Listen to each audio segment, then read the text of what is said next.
tardes, autoridades nacionales, representantes del cuerpo diplomático, señoras y señores. En el nombre del Ministerio de Relaciones Exteriores y de la Embajada de Chile en Uruguay, les damos la bienvenida al conversatorio en el marco de la celebración de los 130 años de Gabriela Mistral. La actividad contará con la moderación del señor subsecretario de Relaciones Exteriores, embajador Ariel Pergamino, y participarán como invitados especiales la poetisa Ida Vitale, la ministra de Educación y Cultura, doctora María Julia Muñoz, la subsecretaria de Educación y Cultura, Edith Morales, y la embajadora de Chile, Iris Bueninger. A continuación damos la palabra al señor subsecretario de Relaciones Exteriores, Ariel Pergamino. Para recordar el 130 aniversario entonces también de esta poeta y diplomática chilena. Y hacerlo nada menos que con Ida Vitale, que no es diplomática, pero que es una destacada docente, traductora, crítica, una poeta al mismo tiempo intelectual y popular, universal y personal, transparente y honda, según el fallo del jurado que le concedió el premio Cervantes, que recibirá dentro de pocas semanas. Asimismo, yo quiero expresar nuestro reconocimiento a la Embajada de Chile, la embajadora, por esta iniciativa tan acertada, y el agradecimiento a todos ustedes por acompañarnos. Hasta aquí, según el protocolo, lo que tal vez debiera decir un subsecretario de Relaciones Exteriores institucional y políticamente correcto. Pero tampoco sé si reúno tales atributos, ¿no? Así que permítame decir alguna cosa más, si no en carácter de subsecretario, por lo menos como un lector un tanto desbocado, aunque admito que leer poesía es un proceso largo, difícil, que requiere mucha práctica y una gran paciencia. Eso no tengo. El vínculo entre Gabriela Mistral e Ida Vitale ha sido explicitado en forma reiterada por usted, Ida, en múltiples entrevistas. Tomo dos de ellas. ¿Leía poesía cuando era niña?, le pregunta el periodista en una nota publicada en El País, de acá, de Montevideo, el 15 de abril del año pasado. No, respondió Ida. No era lo que más leía. Me gustaba mucho más leer novela. Siempre digo que el problema es que hubo una maestra practicante que nos dio un poema de Gabriela Mistral que no me resultó muy claro. Bueno, menuda deuda tenemos con aquella maestra practicante, ¿no? Meses después, en noviembre del año pasado, en un reportaje publicado en el ABC de Madrid, Ida dice: no es que el poema de Gabriela Mistral fuera un poema difícil, pero había una estructura, un orden de decir las cosas al que no estaba acostumbrada. Además, era un poema un poco ambiguo. No entendí nada, y el no entender fue lo que me llamó la atención.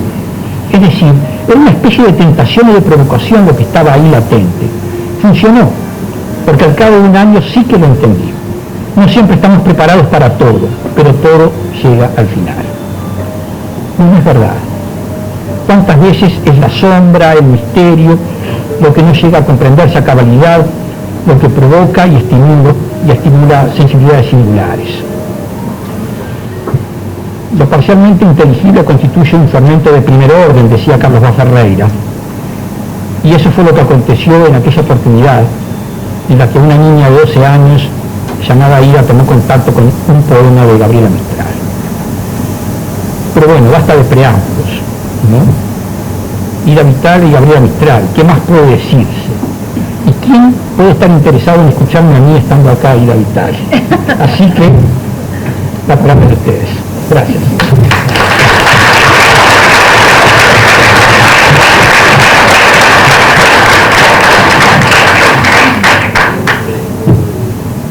Bueno, yo tengo que pedir disculpas por muchas cosas, no solo por llegar tarde. Es que llegué tarde porque viajo dentro de unos pocos días y había un documento inservible, aunque decía que era vitalicio. Así que en esas vueltas estaba mientras ustedes me esperaban aquí. La otra cosa es explicar lo incomprensible, porque se les ocurrió que yo podía hablar. Bueno, tengo mi explicación, ¿por qué hablar de Gabriela Mistral? Pues soy muy vieja y tuve la suerte de conocerla. Creo que eso no debe ser muy normal, pero la verdad es que Gabriela Mistral vino acompañada por una persona al liceo. Yo ya estaba en segundo o tercer año y ya tenía tiempo de venir conociendo las distintas etapas de Gabriela. Y la verdad que si no la hubiera leído antes, hubiera pasado como una visita más de las que llegaban a veces a la escuela. Aunque realmente creo que aún en ese caso me hubiera impresionado mucho. Era una figura realmente imponente, no porque fuera hosca ni nada negativo. Era una mujer muy grande, muy calma, un pelo blanco, una cara muy serena y muy sonriente. Claro, si en ese momento, aparte de haber leído alguno de esos poemas que a uno le enseñan en la escuela, que creo que son una de las cosas que más trabajan en contra del conocimiento de la verdadera, de la completa Gabriela. Fuera de eso, había algo. Yo no sabía nada de la historia de Gabriela. Si lo hubiera sabido, creo que la impresión hubiera sido bastante peor, bastante más dramática, digamos. Era una señora que aún para un niño que no tenía mucha idea de nada, resultaba impresionante. A mí a la escuela me deben haber llevado mucha gente de todo tipo, incluso gente como los inspectores, que tenían fama de ser algo terrible, por lo cual nos teníamos que poner nerviosas, porque de nuestra conducta podía depender el prestigio de la escuela. Así que cuando llegaba un inspector, uno estaba realmente angustiado. Y pude recibir a Gabriela Mistral sin tener ninguna idea preconcebida en contra, pero puedo asegurarles que la única figura de todas las que pasaron así por la escuela a visitar, que la sigo viendo como si la hubiera visto ayer. Estaba toda vestida de gris, muy grande, muy sonriente, apenas dijo algunas palabras y se fue. Pero bastó. Claro, ese poema que nos habían dado en la escuela, yo iba acá, a la Escuela de la República Argentina, donde me imagino que también hoy deben seguir habiendo practicantes. Fue una practicante que eligió un poema de Gabriela, muy pequeño, quizá por eso, pero sí, eso ya se me adelantó usted. Yo no entendí nada, pero no entendí, no porque hubiera ni una palabra rara, había algo en la imprecisión. La hora de la tarde, no lo he vuelto a ver, aclaro, porque no encontré en qué libro estaba. La hora de la tarde, la que pone su sangre en la montaña, alguien en esta hora, a más vale, alguien en esta hora está sufriendo, siente una pierde angustiada en este atardecer, el solo pecho contra el cual estrechaba. Bueno, lo termino de leer, porque nos vale. Hay algún corazón en donde moja la tarde aquella cima ensangrentada. El valle ya está en sombra y se llena de calma, pero mira de lo hondo que se enciende de rojez la montaña. Yo me pongo a cantar siempre a esta hora mi invariable canción atribulada. Seré yo la que baño la cumbre de escarlata. En general, los que hablan de Gabriela y hablan de la vida complicada de Gabriela, y hablan de la poesía y de la enorme difusión de la poesía de Gabriela, más que difusión, el hecho de que Gabriela sea la poeta de América por tantos años la única, además que recogía todo eso, todo ese prestigio, todo ese misterio se forma alrededor. Cuando nos explican la vida de Gabriela, hay siempre cosas que quedan sin explicar, pero en la misma escritura de Gabriela está ese misterio, o más que misterio, esa incompatibilidad que algunos críticos encuentran entre el enorme prestigio que tiene y el que realmente toda Gabriela tenga el mismo nivel. Muchos, incluso, bueno, hay críticos chilenos que la han, algunos, sobre todo famosos, que la han atacado, quizá porque no era muy usual que Chile tuviera premios tan importantes y que le tocara a una mujer ser la que lo lograba. Eso a algún crítico no le gustó. Ella acumuló reservas. Pero incluso gente que fue muy favorable, gente que hizo hasta prólogos, no dejaron de señalar que en Gabriela había desniveles. Ahora, nunca ninguno de esos críticos me dio ejemplos de por qué esos poemas de Gabriela les parecían irregulares. Claro, los más sensatos hablan de esa naturalidad, porque Gabriela dejó una lengua consagrada, poéticamente consagrada y consagrada por la poesía misma y por la crítica. Poesía que viene de una tradición, tiene ciertos cánones, ciertas exigencias, que es de aquí que en el caso de Gabriela parecía no ser tenidas en cuenta. Claro, entonces se insiste en que el habla de Gabriela es el habla de su tierra, que es el habla popular, que no es una lengua académica, y los mejores dispuestos señalan que Gabriela volvió a las fuentes de la poesía española, que en Gabriela hay que encontrar que su lenguaje no es el lenguaje de todos y de todos los días, sino que ella ha ido a algo como eso que esa palabra que a ella le gustaba tanto, los socavones de su lengua, de su tierra, de su tradición chilena, que en esos momentos se asumía como una tradición latinoamericana.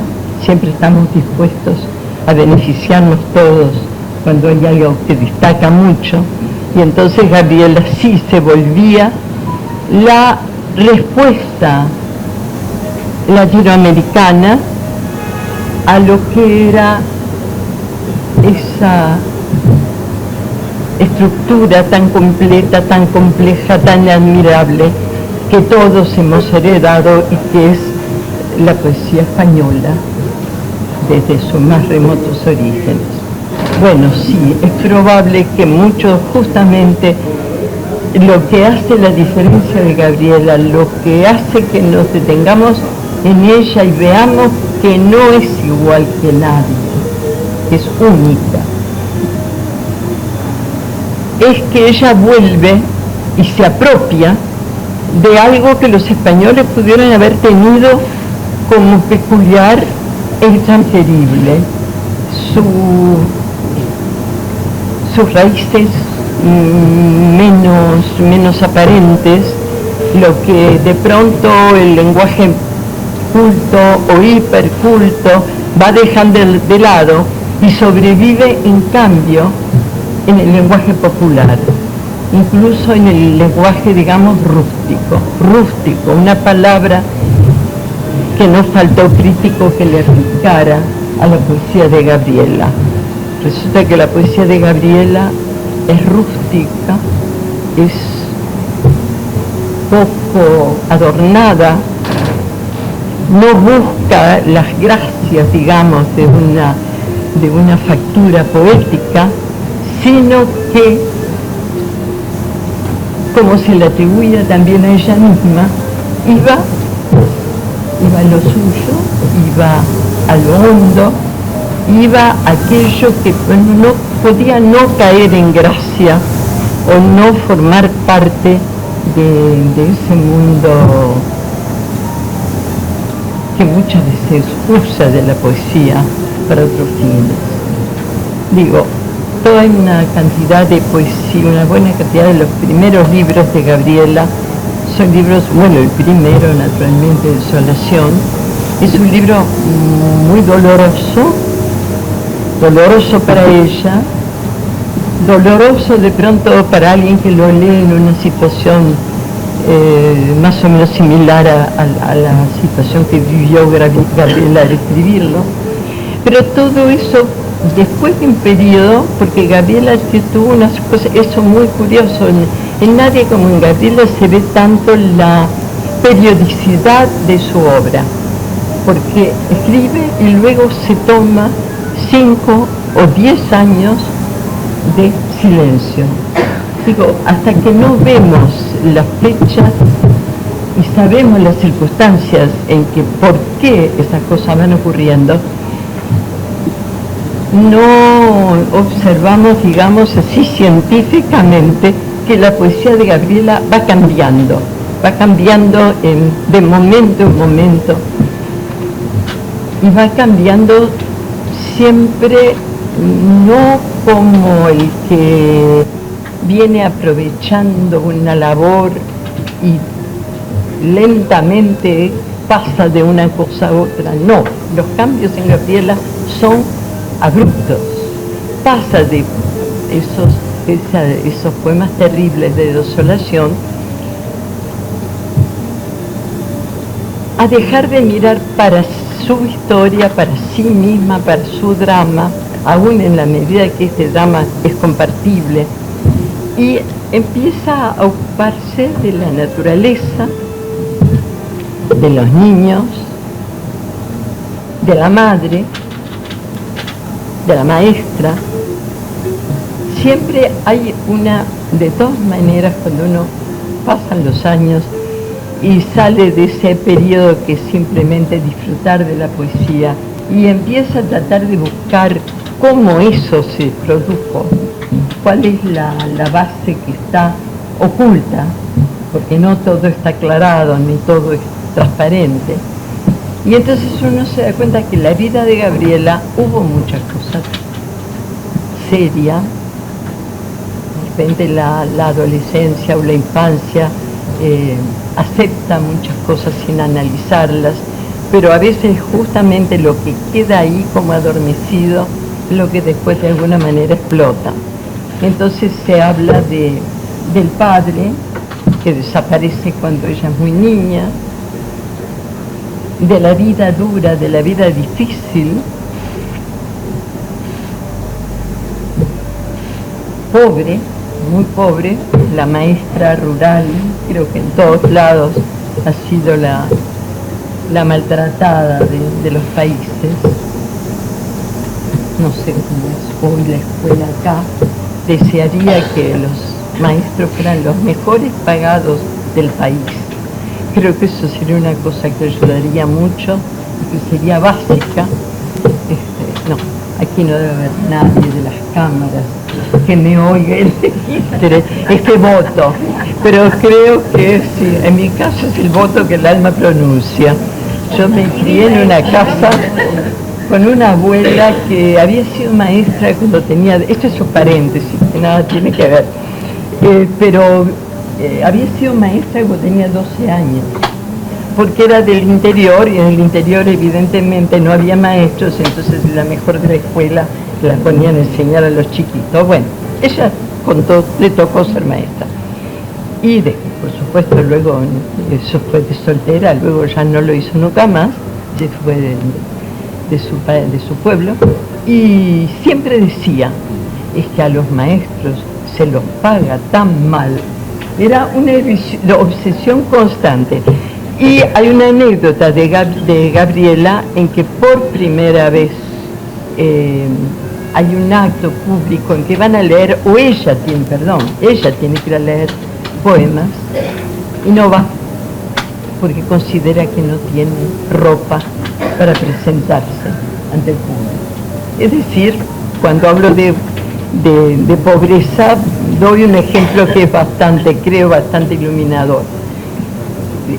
Seguramente Gabriela hubiera soñado con ir a leer sus poemas, pero no pudo ir. Bueno, volvamos a algún punto de partida, que no sé cuál fue, porque en el momento que leí el poema, pensé que cuando los críticos hablan de la dureza de Gabriela o de las dificultades de Gabriela, siempre eso se maneja en un plano indeterminado, y nunca me dan un ejemplo concreto de en qué consiste esa rudeza que tanto se señala. Digo, es verdad que Gabriela hizo sonetos, se tiene en cuenta, se considera que el soneto es la forma más perfecta, podríamos decir para más comodidad, una de las formas perfectas, y que el que se encarga o que toma la responsabilidad de hacer un soneto lo va a hacer de acuerdo a todas las reglas. No así los sonetos de Gabriela. Gabriela hacía lo que quería. No digo lo que podía, pues estoy segura que podía haber hecho otra cosa, pero de repente le cantaba que el verso no tuviera, este verso que iba a escribir, pudiera tener una sílaba aún más que la anterior. En realidad uno se da cuenta, se lo cuenta. La música no le falla. No sé si es porque era chilena, y los chilenos, yo he admirado siempre mucho el folclore chileno, me encanta. Donde no me gusta ningún folclore, me gusta el folclore chileno. Bueno, pero creo que hay una cosa muy instintiva en el estilo de Gabriela. No solo muy instintiva, y quizá uso mal la palabra, quizá no es instintiva, quizás aprendida en la infancia, en la escuela, en el oír, en el ser chileno, en una palabra. Hay un ritmo, los chilenos me lo han dicho, nosotros hablamos como pobres. Me lo dijo una vez alguien que me dejó así. Sí, bueno, pobres no, pobrecitos. Como que se sentían disminuidos en el conjunto, en el habla de América. Quizá porque hablan muy suave, mientras los argentinos, por ejemplo, aún para nosotros, pisan más fuerte. Bueno, pero digo, todos los que señalan nunca me dan un ejemplo de en qué radica diríamos, la gaucherie, por usar una palabra que los franceses nos han prestado. En el caso mío, el no haber entendido el poema, cosa que yo celebro y agradezco, porque eso me valió para que me volviera. ¿Y por qué no lo entendí? Sobre todo porque la practicante, como solían hacer, señalaban las dificultades. No, ella leyó el poema y naturalmente ella lo entendía y no explicó nada. Ahora, creo que en mi caso, no sé si de ahí podemos sacar alguna deducción que tenga que ver con Gabriela. lo que más me costaba era traducirlo, todo lo que el poema decía, a una impresión mía, transferir a mi lenguaje o más claramente a mis vivencias. La hora de tarde, la que pone su sangre en las montañas. Para empezar, a mí las montañas no me decían nada, nunca había visto ninguna. Podía suponerlas como algo muy imperioso, muy impresionante. Pero después venía el problema. Alguien en esta hora está sufriendo. Gabriela no dice yo, o no dice un nombre, o no dice un amigo, no, alguien, es indeterminado. Pero luego dice una pierde angustiada. Es decir, que ese alguien es una mujer. Y yo empezaba a pensar, ¿será ella? El solo pecho contra el cual estrechaba. Ya lo de solo me parecía rarísimo. No era el único, era el solo. Hay otra vez la indeterminación, algún corazón donde moja la tarde aquella cima ensangrentada. Volvíamos con la montaña, volvíamos con la sangre. El valle, otra vez otro problema, valle. Sí, estábamos en un valle, pero no habiendo montañas, el valle queda anulado. Y yo me pongo a cantar, siempre está a esta hora, una invariable canción atribulada. Es posible que en ese momento yo no supiera lo que era atribulado y no me lo habían explicado. Y luego, seré yo la que baño la cumbre de Escarlata. Es decir, había detrás del poema una persona que obviamente sufría. Me daba cuenta yo que los poemas que nos enseñaban en la escuela, a veces poemas de Gabriela, no trataban el dolor. Era más bien, yo debo confesar que a mí en general me resultaban aburridísimos. Pero bueno, entendía que las canciones patrióticas, que también las sabía, eso, bueno, me estaban metiendo un concepto en la cabeza. Notaba que los poemas no, eludían esa cosa tan poco agradable que era la parte pedagógica. Es decir, yo de un poema esperaba otra cosa, pero todavía no sabía qué. Es decir, al no entender esto, yo pensé, y me llevó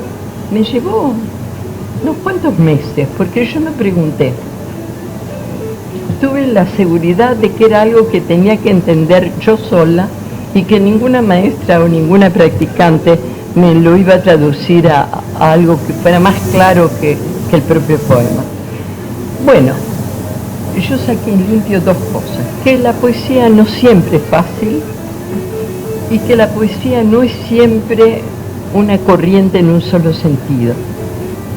Hay alguien que tiene que devolver, aunque sea en esfuerzo, el esfuerzo de tratar de entender eso que quedó ahí como un regalo, pero como cuando a un de niño le regalaban algo y le decían, bueno, pero todavía no lo podés abrir, tenés que esperar hasta... Bueno, esto era un poquito eso. Bueno, aparte de eso, claro, Gabriela fue ayudada por otras lecturas. Yo no creo que hubiera podido entender este poema así a plazo tan breve, pero en casa habían tenido una curiosa costumbre, que era que los sábados yo tenía una obligación, tenía que limpiar una bibliotequita donde arriba estaba el teléfono. Biblioteca que no toda estaba en español, así que yo en general, como no me decían que lo tenía que hacer en 10 minutos, me tomaba, que era lo que ellos esperaban, me tomaba toda la mañana y limpiar, y de paso mirar un poquito los libros y darme cuenta que no mordían. No todo era poesía, cuando había poesía no estaba a mi alcance, porque era en italiano, podía ser Carducci, por ejemplo, que nunca llegó a estar a mi alcance, la verdad. Nunca me vino la energía para volver a leer a Carducci. Bueno, es culpa mía. Sí, claro, porque hay cosas que tienen su momento y tienen su ocasión. Bueno, después, claro, después leí a Gabriela. Y después me entendí mucho menos a los críticos que habían señalado la dureza de Gabriela, la falta de música de Gabriela. Y eso que, por ejemplo, uno fue Alone, que fue un crítico muy inteligente y muy favorable, pero él encontraba que no era posible pasar por encima de lo que tenía que ser obvio para todo el mundo, que es que Gabriela no era Verlaine o no era Lope de Vega. Es decir, a Gabriela nunca le, aunque evidentemente leía apasionadamente su tradición literaria española, nunca Gabriela intentó la gracia de un Lope, la complicación de un Quevedo. Nunca vamos a no entender a Gabriela porque haya una palabra difícil, esas palabras que vienen del griego y que se suponen más complicadas. No, siempre es la palabra que podría haber entendido un hombre de la tierra. Óigame, pero habían venido unos niños. ¿Dónde están allá? Porque me preocupa es un poco complicado hablar para adultos que ya saben todo y hablar para niños que están esperando que uno les cuente algo más divertido. Bueno, en realidad, seguramente ya algunos de ustedes habrán tenido que leer algunos poemas más o menos los poemas infantiles de Gabriela. Yo, si me permiten, querría leer algún poema que me ha resultado...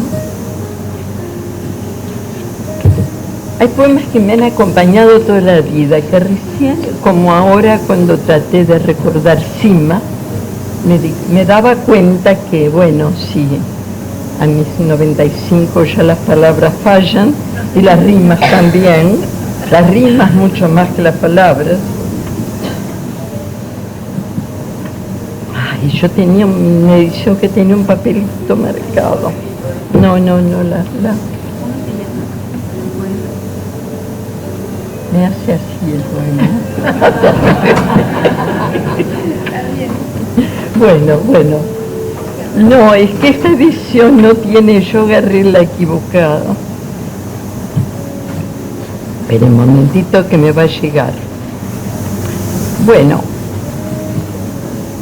cuando se habla tanto de Gabriela como la poeta de América, no es solo porque Gabriela habla el lenguaje que en todos los países de América entienden, sino porque Gabriela vivió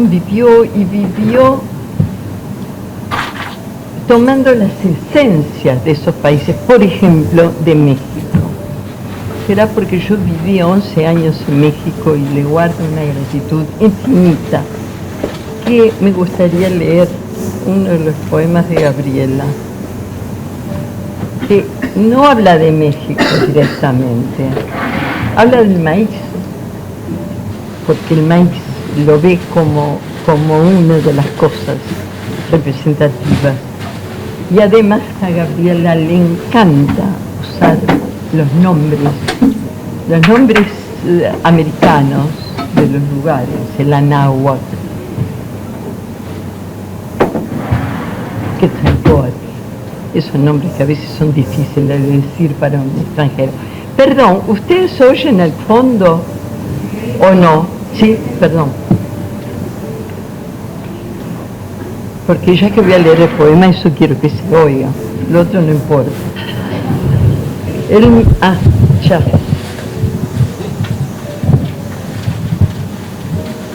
No voy a leerlo todo porque es muy largo, pero hay unas partes que son muy bonitas. El anáhuac lo ensanchan maizales que crecen. La tierra por divina parece que la vuelen. En la luz solo existen eternidades verdes, remada de esplendores que bajan y que ascienden. Las sierras madres pasa su pasión vehemente. El indio que los cruza como que no parece. Maizal hasta donde lo postrero emblanquece. Y México se acaba donde el país se muere. Yo creo que este poemita chiquitito viene bien para como ejemplo de cómo Gabriela llega. Ustedes ven que la música no es una música muy marcada, apenas no hay rimas, hay apenas consonantes pero leves. La E, maizales que crecen, parece que la vuelen, eternidades verdes, ascienden. Es decir, es un sonido, el sonido de la E muy tenue, muy atenuado. No es una rima definida. Bueno, eso ya en este momento en que Gabriela escribe, eso es lo que le falta, lo que los ciertos críticos sienten que falta, que no es la rima machacada, es la rima apenas sugerida. Y luego lo mismo que la forma, ese contenido. A México, Gabriela nos lo define por el maíz, por las distancias, por los nombres. Le encanta usar los nombres mexicanos.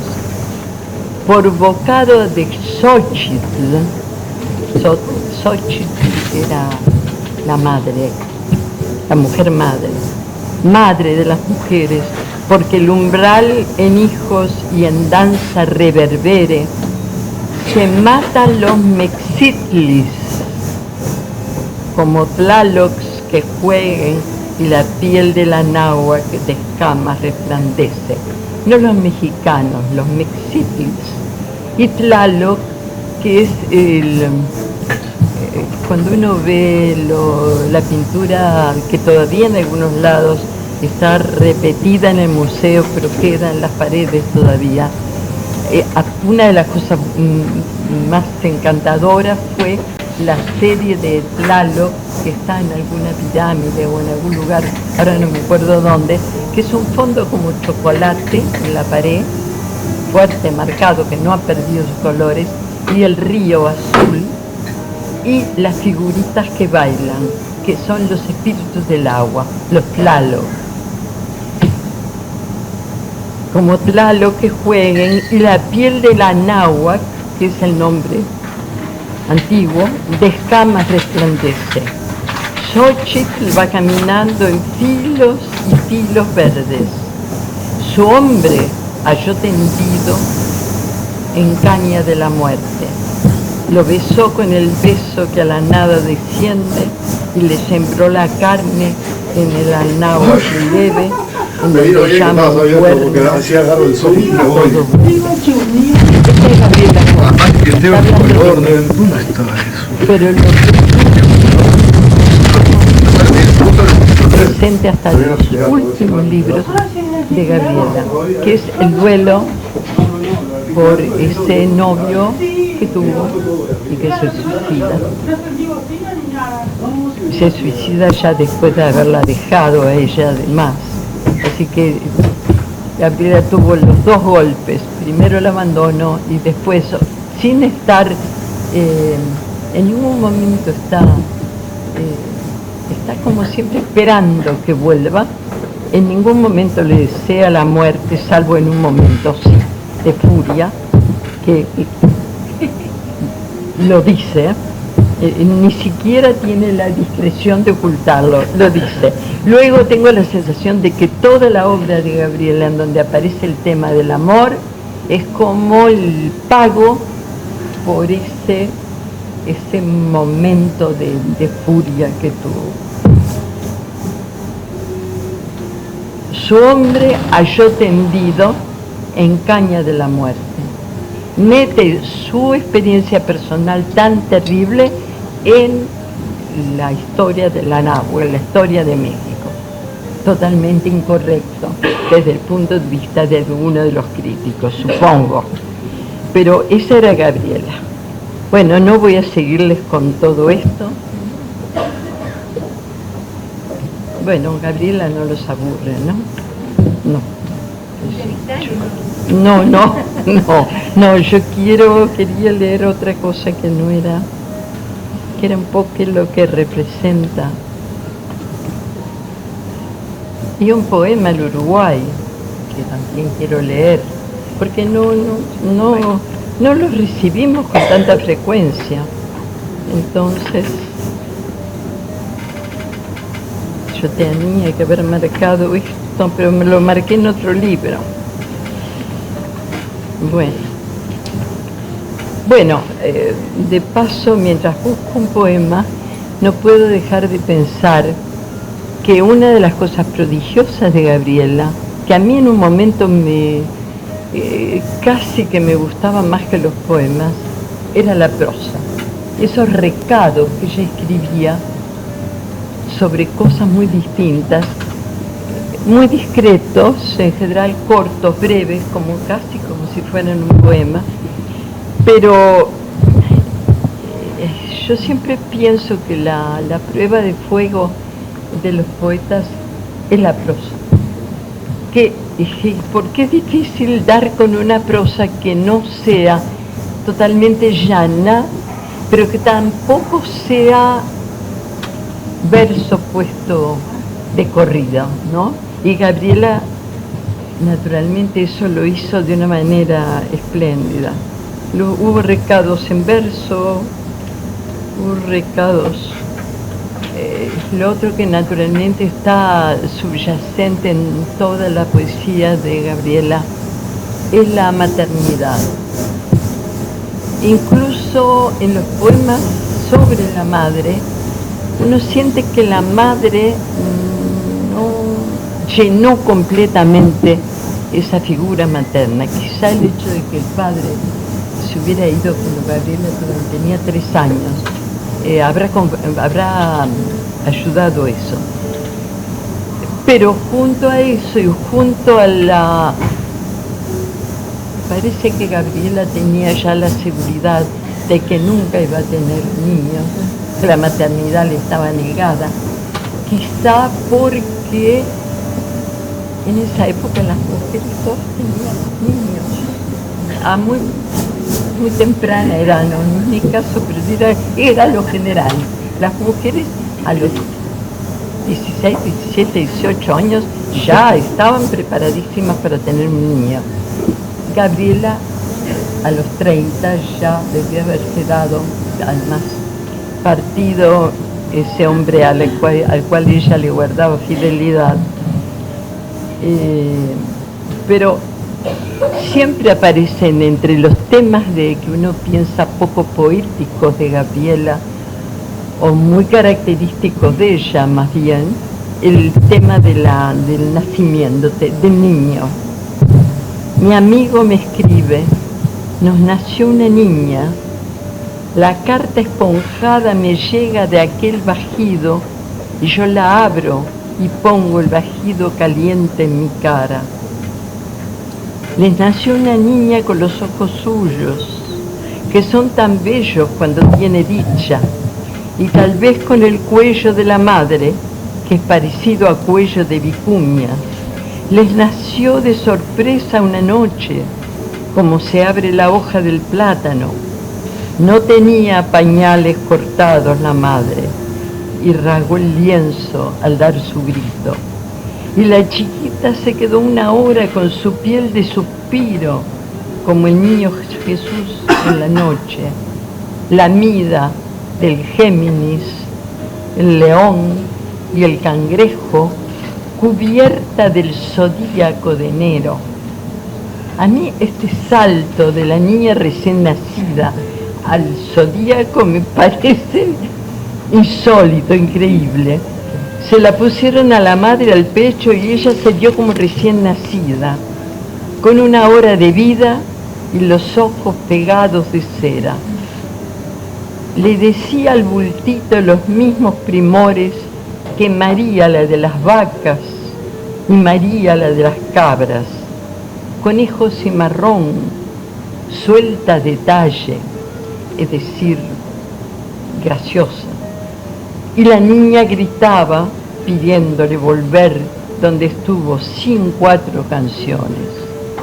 Cuando abrió los ojos la besaron los monstruos arribados, la tía Rosa, la china Juana, dobladas como los grandes quillayes sobre la perdiz de 2 horas.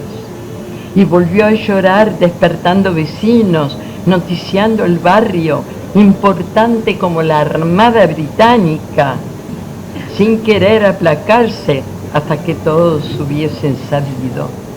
Le pusieron mi nombre para que coma salvajemente fruta, quiebre hierbas donde repose y mire el mundo tan familiarmente como si ella lo hubiese creado y por gracias.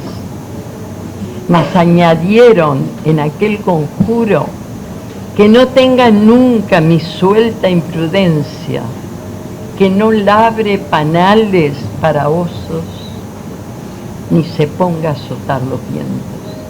El poema sigue mucho, pero yo quiero dejarlo aquí con esta entrada de Gabriela, que nunca puede estar muy lejos con sus experiencias de los poemas que escribe, aunque sea sobre un tema totalmente ajeno, ¿no? Es el niño de otro, es el niño de otro.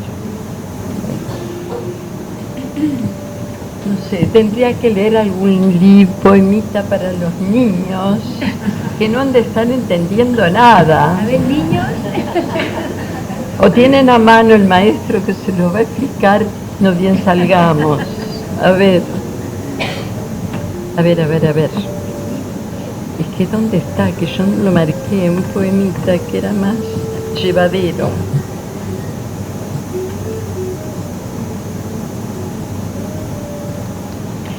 No solo de cosas tristes o serias escribe Gabriela. Voy a terminar leyendo uno. Perdón. Es que tengo 2 para leer que son muy lindos. Este es un poquito. Los niños van a leer un poema. ¿Eh? Los niños van a leer después un poema. Bueno, eso. A ver si no leen los mismos. Será una linda manera de El aire, en el llano y la llanada de salvia y menta salvaje, encuentro como esperándome el aire. Gira redondo en un niño desnudo y voltijeante y me toma y arrebata por su madre. Mis costados coge enteros por cosa de su donaire y mis ropas entregadas por casales. Silba en áspid de las ramas o empina los matorrales o me para los alientos como un ángel. Pasa y repasa en helechos y pechugas inefables que son gaviotas y aletas de aire. Lo tomo en una brazada, cazo y pesco palpitante, ciega de plumas y anguilas del aire. A lo que hiero o no hiero o lo tomo sin lograrlo, aventando y cazando en burlas de aire. Cuando camino de vuelta por encinas y pinares, todavía me persigue el aire. Entro en mi casa de piedra con los cabellos jadeantes, ebrios, ajenos y duros del aire. En la almohada, revueltos, no saben apaciguarse y es cosa para dormirme de atarles. hasta que él allá se cansa como un albatros gigante o una vela que rajaron parte a parte. Al amanecer me duermo cuando mis cabellos caen como la madre del hijo rota del aire. Bueno.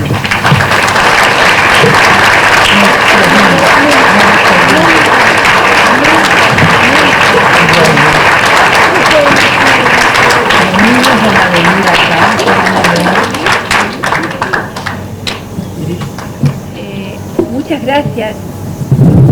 A ver los niños. Ya vienen. Primero quería agradecer a esta Cancillería, agradecer a la ministra, agradecer Ida por lo que has leído. No, por favor. Ha sido una clase magistral, ahí están los niños. Agradecerles a los niños, sobre todo. Yo solamente unas breves palabras de lo que, bueno, Gabriela Mistral fue poeta, fue una educadora, que tuvo mucho interés en la educación, por eso también estoy tan contenta de que esté acá la ministra de Educación, secretaria, también, bueno, como mencionó el secretario de la diplomacia, pero en la educación ella pensaba que era necesaria la educación de los niños y era necesaria que las mujeres estuviéramos formadas, y esto en relación al tema de género, al feminismo, a que si la mujer estaba formada podría votar mejor, y que ella le auguraba un gran destino a las mujeres si nos formábamos, y esa es la lucha que las mujeres tenemos que dar siempre. Hay que formarse como todos los demás. Creo que Gabriela Mistral ha sido, Ida Vitale, una clase maravillosa, ni siquiera clase, un relato de vida único. Nos ha llenado el alma. Yo quisiera y aspiraría después de los niños que lean La Poeta o antes, a lo mismo el orden acá, a pelo, los niños entonces, urgente, eso, sí. A ver Ya, si les los queda niños. Bueno, allá viene. Vamos a llamar a la alumna Luna Gómez para hacer una lectura, teniendo en cuenta que estos alumnos son de la escuela argentina, escuela a la que concurrió Ida Vitale.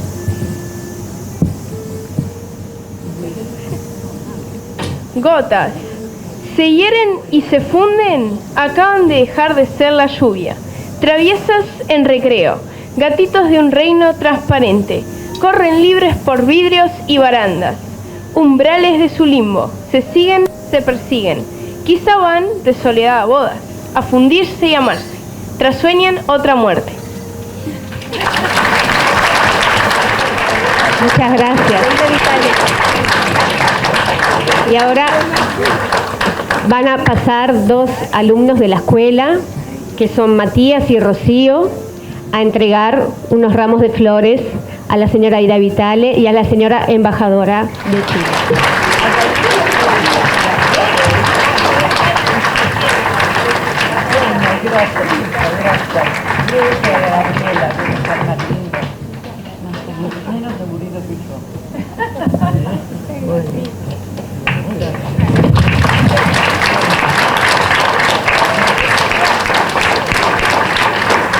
Agradecemos a las maestras, a las directoras, tanto de la escuela argentina como también del Liceo 34, que también nos están acompañando un grupo de estudiantes en el día de hoy.